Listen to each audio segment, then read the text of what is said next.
Buenos días. Buenos días, Con Miss. el ruido. Buenos días. Buenos días, Miss. ¿Sí lo escucharon? Pobrecito, es que no lo vi. Así pasa cuando están chiquitos. Sí, luego es que no, es que me levanté a conectarle el cargador de la compu y no lo vi, estaba atrás de mí, pobrecito. Ay. ¿Cómo están, muchachos? Muy bien, Miss. ¿Usted? Bien, también gracias a Dios. Les encargo por favor su cámara para sacar la evidencia de la videoconferencia, por favor.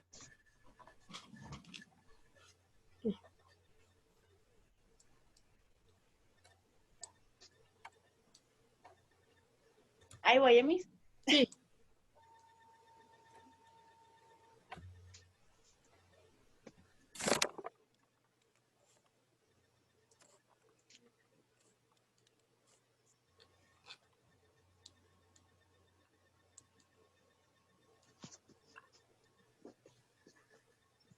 ¿Cómo les va con sus demás clases virtuales? Pues bien. Bien. Ya se tiene que uno que acostumbrar, ¿verdad? Aunque no quiera. Sí. Oigan, pues fíjense que estoy muy triste porque no me va a llegar mi placa de YouTube porque el último video casi nadie lo vio. ¿Qué pasó ahí? A ver. Nada más tiene una vista. Ahorita lo vemos. Y está más cortito. Necesitan verlo. Ya se les ve ahí la cara de culpa de que no lo vieron. Yo sí. Pues pensé que fue la única vez. Ahí se los encargo que sí los vean. De hecho, ¿cómo se les hace así? ¿Regresamos a la videoconferencia todos los días? ¿Cómo ven? No. Mayoría de votos. A ver, Natalie. Me parece bien con video y el viernes videoconferencia. Sí, porque de hecho una videoconferencia por semana es forzosa, esa sí la tenemos que tener. ¿Sí? Celeste. Por video y una videoconferencia. Sí. Okay. Barnen. Igual. Igual. Laura. Igual, Miss. Sí. Ok, entonces nos quedamos así como hoy. Igual y el viernes, se les hace también bien a las 8 de la mañana No, Miss, hay que cambiar el día. la videoconferencia. Porque lo que puedo hacer es grabarles un tercer video del tema del viernes y ya nada más nos conectamos a la videoconferencia por si ustedes tienen alguna duda o hay que dar alguna explicación de la tarea o algo así. Pero nada más sí sería que se comprometieran a que todos vamos a estar en el mismo horario. Pueden ser de 15 a 20 minutos, no va a durar tanto. ¿Cómo ven? Pues Más sí. ustedes díganme qué hora se les hace bien.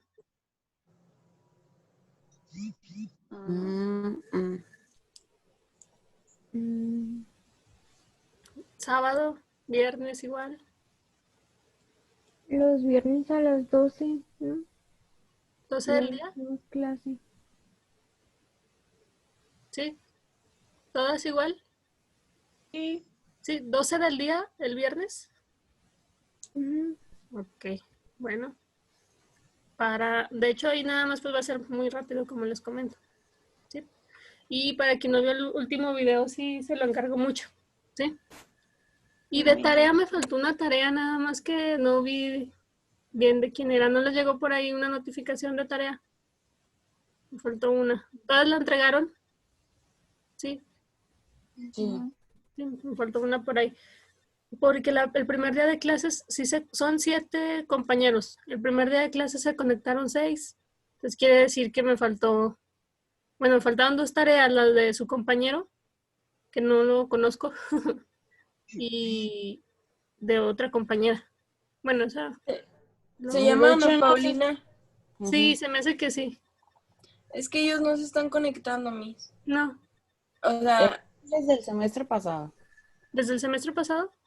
Porque sí nos ajá. avisaron de alumnos que no se iban a poder conectar, pero que sí iban a entregar sus tareas. Entonces, para checar eso, pues, sí.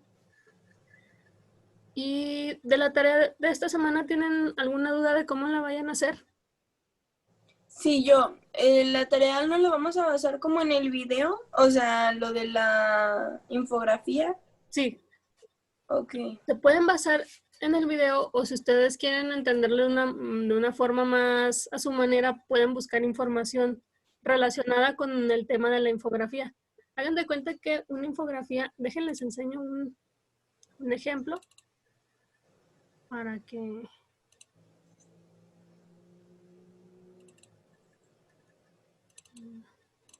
nos demos una idea. ¿Ya han hecho una infografía antes? No, creo que no. ¿No? No. Si ven una imagen así de una persona en un escritorio. ¿Sí? No. No. No. Ah, ok. Eso es lo que me falla con el Zoom, que tengo que estar compartiendo pantalla cada rato. Ya se me olvida. Aquí está, miren. Este es un tipo de infografía, pero de otro tema. Este es de cómo el proceso que sigue cuando se timbra un comprobante fiscal, un CFDI.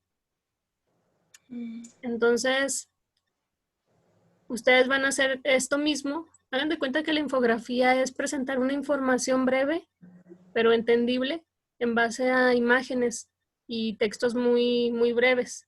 Pero con el hecho de usar estas imágenes y estos textos muy breves, nosotros vamos a dar a conocer una idea y va a quedar de forma pues, lo más clara posible, ¿verdad? Por ejemplo, aquí nos dice pues que para timbrar un CFDI, pues primero el contribuyente tiene que generar su factura. La factura la manda con una persona que se le llama PAC. Esta persona valida la factura, el XML de forma electrónica. Este PAC le avisa al SAT que la factura ya fue timbrada.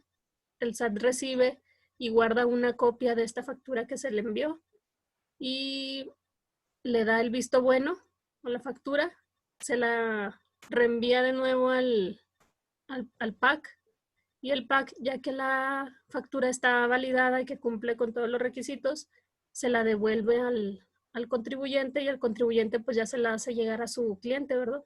Entonces ustedes van a hacer esto, pero con el tema de esta semana.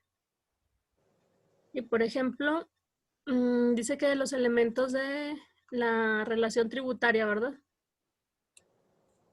Y no la tienen ahí a la mano. A ver.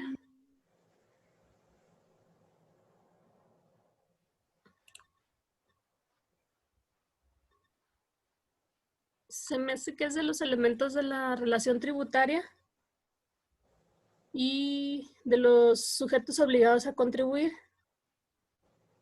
Por Miss, por ejemplo, ejemplo, ahí las personas que están obligadas a contribuir vi que eran las personas físicas y morales. sí. Entonces ahí ustedes, Entonces ahí, sí, sí, dígame. entonces ahí es como lo vamos a hacer, por ejemplo, personas, y con dibujitos le ponemos una persona física y una moral y el proceso de cada una. Ujú. Y en texto le pueden poner, por lo regular siempre van a ver que PF significa persona física, es como la abreviatura, y PM, persona moral. Entonces ahí le pueden poner una persona física y le ponen, pues si quieren completo, persona física o una P y una M y a la persona moral. No, a PF y a la persona moral PM. Y le pueden agregar algo más. Y de hecho pueden hacer los dos temas en el mismo archivo. Lo pueden hacer en la libreta a mano, hasta lo pueden colorear o dibujar. Y si lo hacen en electrónico, pues lo pueden hacer en un Word. Ahí insertan imágenes y el texto, o lo pueden hacer en PowerPoint también. O ya hay un sistema que se llama Canva, no sé si lo han escuchado. Ese está un poco más sofisticado y se tienen que inscribir y todo eso, ¿verdad? Pero si no quieren así meterse en tanto rollo, lo pueden hacer en la libreta. La idea aquí es que pues esté bien, bien entendible. Y se pueden basar en la información de los videos, o si no, ustedes pueden buscar en internet también lo de la relación tributaria. Les voy a pasar las diapositivas, pero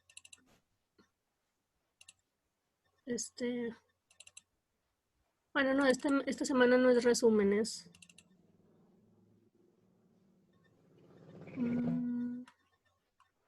Fue lo de la relación tributaria fue parece que el lunes, ¿no? Les voy a pasar estas, si se quieren valer de aquí, o también les recomiendo que busquen en internet. Por ejemplo, aquí los que están obligados a contribuir.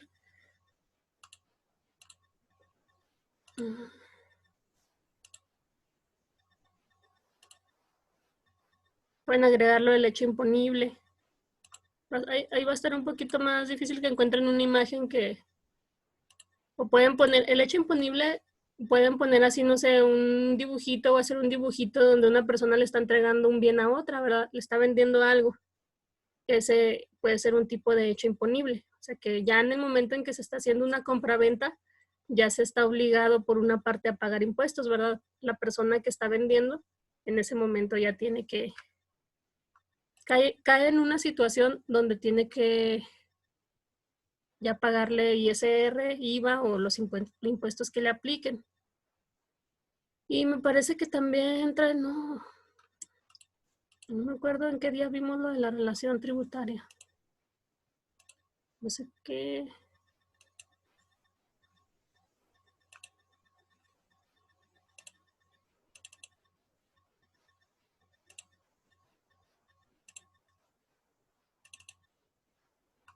No, se me...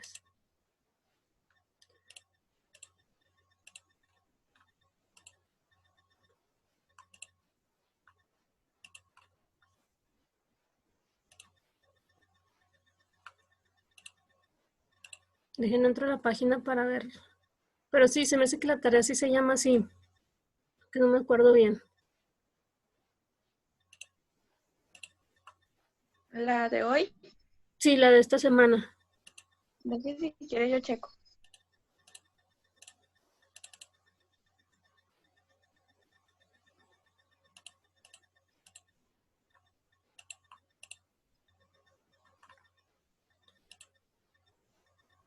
De hecho, sí, sí sabes de los elementos de la relación tributaria, que es entre sujeto activo, sujeto pasivo.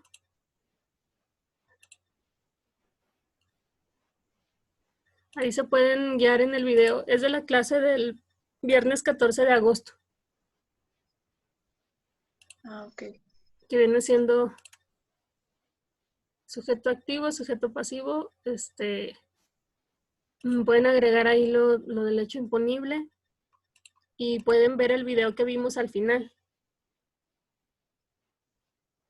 ¿Se acuerdan que vimos un video donde para afianzar así lo que vimos ese día? Esas diapositivas del viernes sí están ahí en la página. Ahorita, acabándose la clase, les subo las que vimos el lunes y el miércoles. ¿Sí? ¿Tienen otra duda de la tarea? ¿No? ¿Se les hizo bien el domingo o se las pasó para el lunes o para el sábado? A mí se me hace bien. ¿Sí? Sí, a mí Porque luego también. me quedé pensando, no los voy a dejar descansar el domingo, van a estar haciendo tarea. Pero bueno. Ok. Bueno, entonces quedamos que va a ser la videoconferencia el viernes a las 12, ¿sí? Y ya pues les dejaría el video de la clase, pero sí vean los muchachos, porque luego si no los ven, pues yo como me doy cuenta de que sí están aprendiendo aunque sea una cosa, ¿sí? Eso los encargo mucho. Aparte sí veo que sí los ven y sí están echándole así ganillas aquí, pues podemos hacer el examen un poquito más light, ¿sí? Porque yo ya voy a estar con la idea de que sí están aprovechando las clases y el video, ¿sí? Porque ya ven que es un montón de términos, entonces para no hacerles el examen tan pesado, a mí me ayudaría a saber que sí están viendo los videos o si se están conectando a la videoconferencia.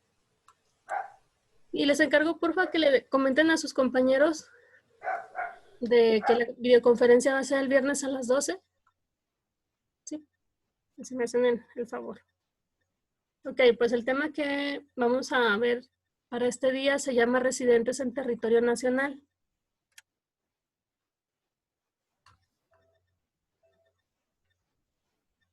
¿Me ayuda Natalie, por favor?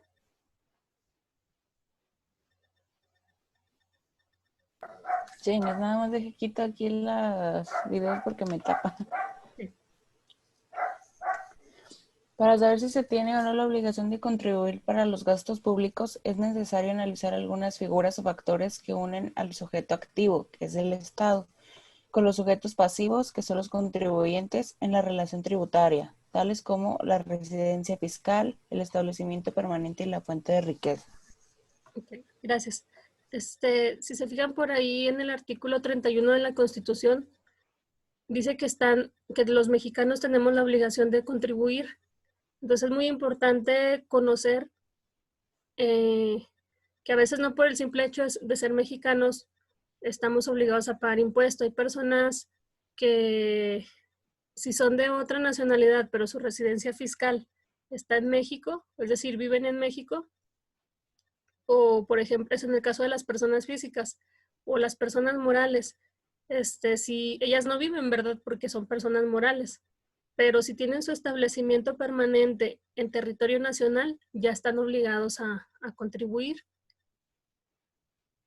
Pues debemos de identificar que la fuente de riqueza esté en México para saber si les aplica lo del artículo 31, fracción cuarta de la Constitución, y por ende, pues saber si están obligados a pagar impuestos aquí en México, ¿sí? O si tienen obligaciones fiscales aquí en el país. Bueno, ¿qué vamos a entender por residente? Para personas físicas va a ser una persona que vive habitualmente en un lugar determinado.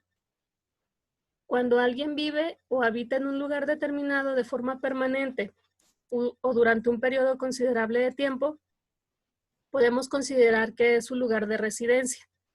Pero para efectos fiscales, la residencia dependerá del lugar donde se encuentre su fuente de riqueza o centro de intereses económicos. Bueno, en pocas palabras, un residente es aquel que vive en México y que tiene un ingreso en México. Y en caso de una persona moral, va a ser, ahorita lo vamos a ver más adelante, una persona moral va a ser que tenga su establecimiento permanente, o sea, la empresa, aquí en México, y sobre todo que las decisiones de esa empresa se tomen aquí en México. Si se cumple con eso, pues está obligado a pagar impuestos aquí en territorio nacional y se le considera como residente en México o residente en territorio nacional, que es lo mismo. En esta lámina nos muestra que para efectos fiscales, México se entiende que lo integra el territorio nacional y la zona económica exclusiva fuera del mar territorial. Esto porque lo mostramos, porque ustedes en la ley van a encontrar que México, ¿verdad? Entonces, para que ustedes tengan en mente que para efectos fiscales la palabra México se entiende por todo el territorio nacional. Y cuando se encuentre en la frase territorio nacional, pues en la ley se están refiriendo a México. Sí, nada más para tener eso ahí en mente. Bueno, pero ahí en el artículo 9 del Código Fiscal de la Federación nos explica quiénes van a ser considerados residentes en México o residentes en territorio nacional. De nuevo nos hace la clasificación que van a ser residentes en territorio nacional, tanto las personas físicas como las personas morales. En cuanto a las personas físicas, deben de cumplir estos 3 puntos para que puedan ser considerados residentes en México y podamos saber que tienen obligaciones fiscales aquí en México y que por lo tanto tienen que pagar impuestos para así cumplir el artículo 31, fracción cuarta de la Constitución. Bueno, nos dice que en caso de personas físicas serán consideradas residentes en territorio nacional que tengan en nuestro país su casa habitación. O sea, por el simple hecho, si yo soy persona física y tengo mi casa habitación en México, ya sin más, la autoridad da por hecho que yo soy residente en territorio nacional. Y en el extranjero, cuando, o sea, una persona física que tenga casa habitación en el extranjero, se va a considerar residente en territorio nacional cuando el centro de sus intereses vitales los tenga en este país. Se considera centro de interés en territorio nacional cuando, entre otros casos, se ubiquen en cualquiera de los siguientes supuestos. Es decir, puede haber el caso de que una persona tiene ingresos en otros países. Él está aquí en México, pero tiene ingresos en otros países. Entonces, ¿qué nos dice aquí? Que si se ubican los siguientes 2 supuestos, se va a considerar que es residente en territorio nacional.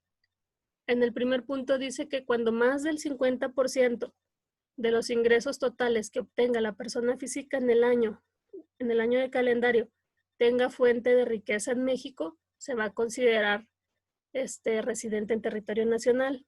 O cuando en el país tenga el centro principal de sus actividades profesionales. O sea, de cajón sabemos que una persona física va a ser residente en territorio nacional porque tiene su casa habitación, ¿verdad? Entonces le va a aplicar lo del artículo 31, fracción cuarta y todas las disposiciones fiscales de los impuestos que se deben de pagar aquí en México. Con eso no tenemos problema.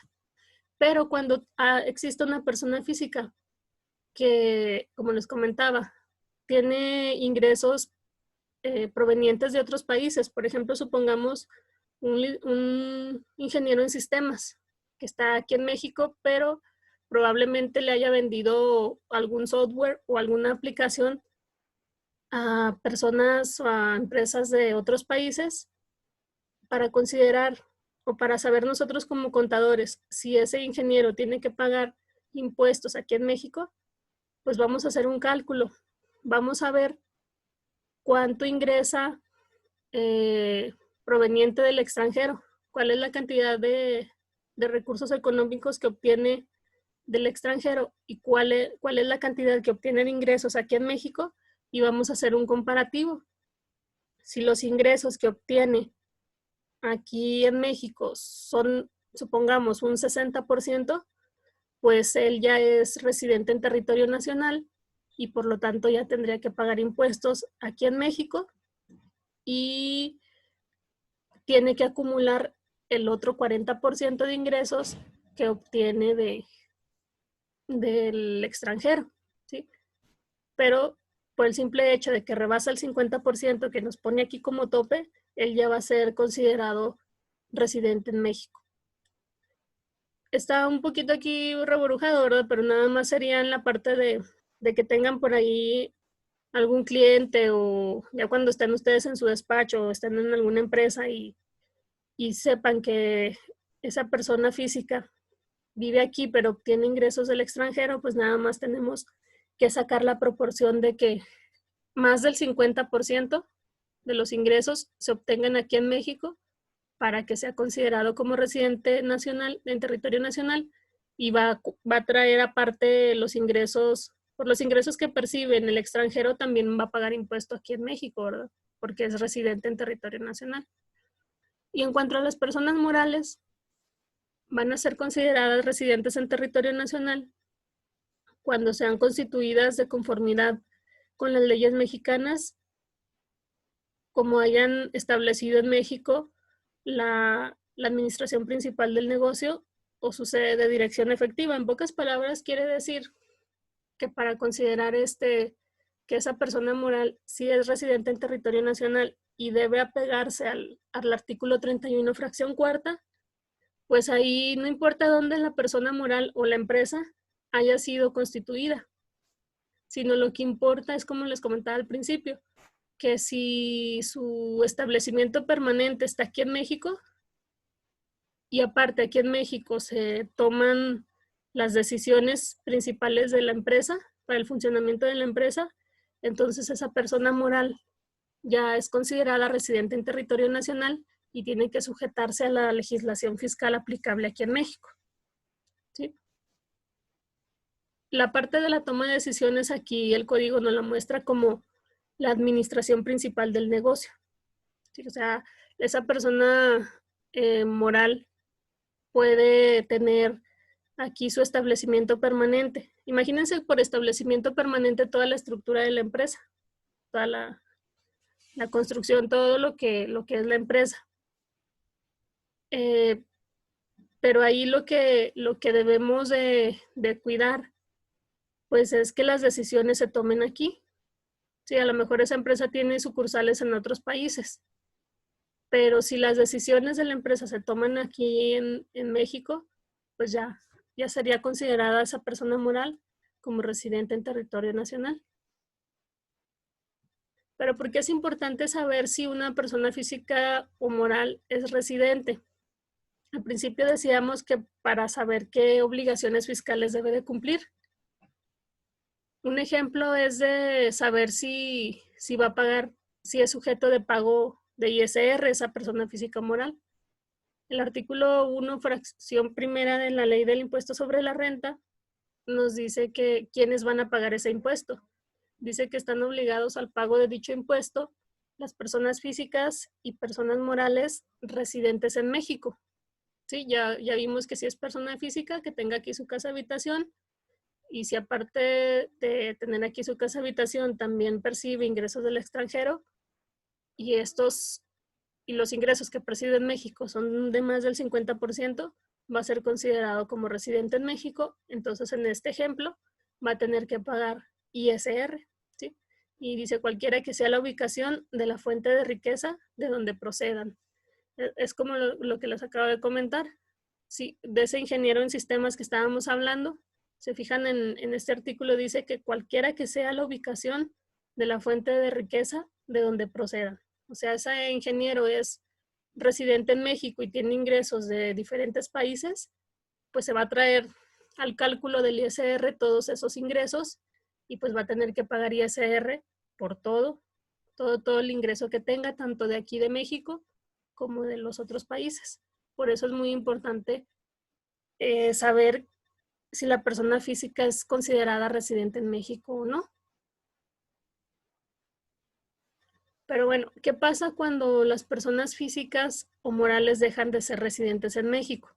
Por ejemplo, supongamos que ese ingeniero en sistemas pues por algún motivo se va de aquí del país y ya no va a obtener ningún ingreso aquí en el país, sino que únicamente pues se va al extranjero y va a seguir percibiendo ingresos nada más de otros países, ¿verdad? Y del país a donde se está yendo. Pues no nada más es que él tome un vuelo y se vaya, ¿verdad? Sino que tiene que presentar un aviso. Lo mismo sucede con las personas morales. Supongamos que la persona moral tenía su establecimiento permanente aquí en México y por algún motivo pues se va de aquí, o la otra sigue teniendo su establecimiento permanente aquí en México, pero ya las decisiones no se van a tomar aquí en México, sino que las decisiones se van a tomar en el extranjero. Entonces ya dejaría de ser residente en México. Y al momento de dejar de ser residentes en México, pues Hacienda entiende que ya no están obligados a cumplir con las disposiciones fiscales. Ya no tienen la obligación del artículo 31, fracción cuarta. Y este aviso se debe de presentar más tardar dentro de los 15 días inmediatos anteriores a aquel en el que sucede el cambio de residencia fiscal. Es decir, este aviso yo lo tengo que presentar, ya sea persona física o moral, antes de que yo me vaya del país. ¿Sí? Si se llega a cerrar ahorita la sesión, pueden entrar con los mismos datos, ¿sí? Porque ya me salió aquí que ya se va a acabar. ¿Me ayudas con esta lámina celeste, por favor?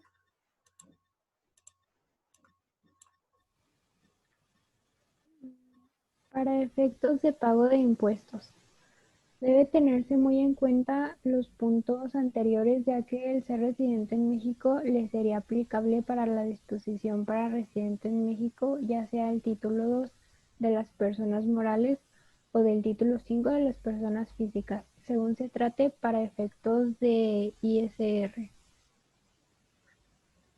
En caso de ser residente en el extranjero, las disposiciones fiscales y el tratamiento fiscal serían las previstas en el título 5 de los residentes en el extranjero con ingresos provenientes de fuente de riquezas en territorio nacional para efectos de ISR. Ok, gracias. Aquí en México hay varios impuestos, pero el impuesto más importante es el impuesto sobre la renta, el ISR.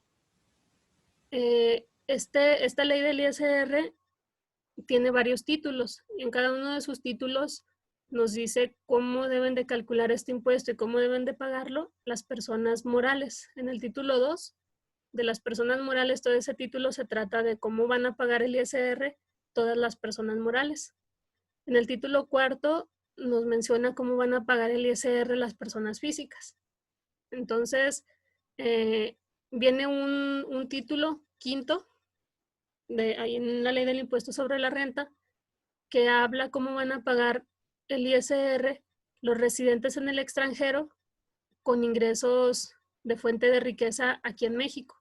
Es caso contrario, o sea, por decir, una persona moral o una persona física que reside en su casa habitación o su establecimiento permanente, es caso contrario, ya no es en México, sino que es en el extranjero. Pero aparte de obtener ingresos de ahí de donde vive o donde está su establecimiento, percibe ingresos también de México. ¿Sí? Un ejemplo, Walmart. No sé exactamente dónde esté la administración principal del negocio de Walmart. Me imagino de estar en Estados Unidos.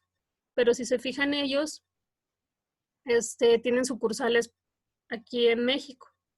Por su fuente de riqueza, una parte de su fuente de riqueza está aquí en México. Entonces, si nosotros no delimitamos bien si es residente en México, vamos a estar pagando, supongamos, si no delimitamos que Walmart sea residente en el extranjero, pero tiene fuente de riqueza en México y él está pagando impuestos en el título 2 de las personas morales, porque Walmart es una persona moral, pues lo vamos a tener más mal clasificado, ¿sí? Debiendo de estar en el título 5, ¿verdad? De los residentes en el extranjero, con ingresos provenientes de fuente de riqueza en territorio nacional. Aquí, a pocas palabras, es muy importante lo de la residencia, identificar qué contribuyente es residente en territorio nacional y qué contribuyente es residente en el extranjero, pero tiene una fuente de riqueza en México, porque las disposiciones fiscales para el pago de ISR en este ejemplo son diferentes. Pues hay que tenerlo bien clasificado. ¿Cómo lo clasificamos? Pues con los puntos que acabamos de ver anteriormente. Por ejemplo, Walmart. A Walmart le aplicaría el título quinto de la ley del impuesto sobre la renta, porque es muy probable que ellos no tienen su administración principal del negocio aquí en México. O sea, las decisiones de esa empresa o de ese corporativo no se toman en México, sino que se toman, pues, a lo mejor en Estados Unidos, ¿verdad? Pero sin embargo, Walmart está teniendo ingresos aquí en México.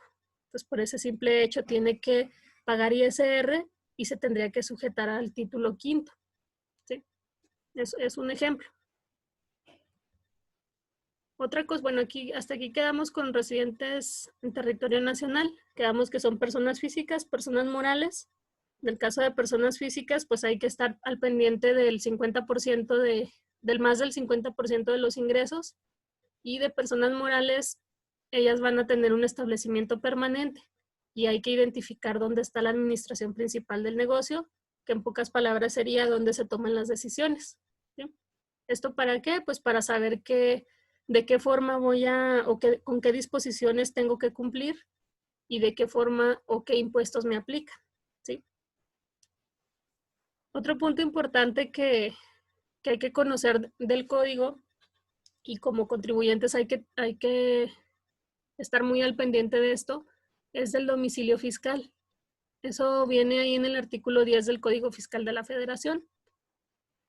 Nos dice que el domicilio fiscal igual lo deben de tener las personas físicas y las personas morales. Nos menciona que de las personas físicas con actividades empresariales, ellos van a tener que registrar un domicilio ante Hacienda y el domicilio que van a poner va a ser el domicilio principal del asiento del negocio. Es decir, cuando yo me dé de alta en el SAT, me van a pedir un domicilio. El domicilio que yo tengo que dar, si estoy registrado como actividades empresariales, va a ser donde yo tengo el negocio, ¿verdad? Supongamos una ferretera. Soy persona física y tengo una ferretera. Voy a dar el domicilio de ahí de donde tengo la ferretera, ¿sí? Donde estoy realizando mi actividad. ¿Por qué es importante un domicilio fiscal? Pues porque Hacienda quiere tenernos observados, quiere que estemos a disposición de ellos para cualquier cosa que se le ofrezca a Hacienda, ¿sí? Por eso es muy importante. Si somos de servicios profesionales, es decir, prestamos un servicio independiente, supongamos un despacho, esa persona física tendría que dar el domicilio donde está desempeñando sus actividades. Si, por ejemplo, yo como contador no tengo un despacho así, un lugar especial donde tenga un despacho, pues y trabajo desde mi casa, pues yo voy a poner ahí el domicilio de mi casa. ¿Sí? No necesariamente tengo que tener un local aparte para llevar mi actividad.